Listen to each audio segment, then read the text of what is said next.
మావయ్య గారికి బాగా హెల్త్ కాన్షియస్ ఎక్కువ అనుకుంటా. కనీసం అప్పుడప్పుడైనా. నేను రెడీ, నువ్వే లేటు. తినేసిపోదాం. ఇప్పుడు వెళ్దాను, ఓకే. మిగిలిపోతే తెల్లారి తినవచ్చు. వద్దు, తినేసిపోదాం. సరే, నువ్వు పైకెళ్ళు, తినేసి సామాన్లు తీసుకొచ్చేస్తా. సామాన్లా? సరుకు కదా అంటారు. ఓహో, లేడీస్ ఉన్నారు కదా, కోడ్ లాంగ్వేజ్ అయి ఉంటుంది.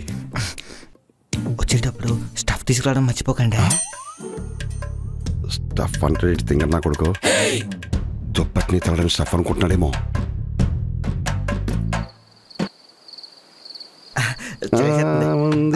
మంచి కాలం ముందు ముందు. నాకు ఇలాంటి పాటలు అంటే చాలా ఇష్టం. స్టఫ్ ఏది? సరికేది మాయ గారు? సొరికా? అదే సామాన్లు. ఏం సామాన్లు? ఎలా చెప్పాలి?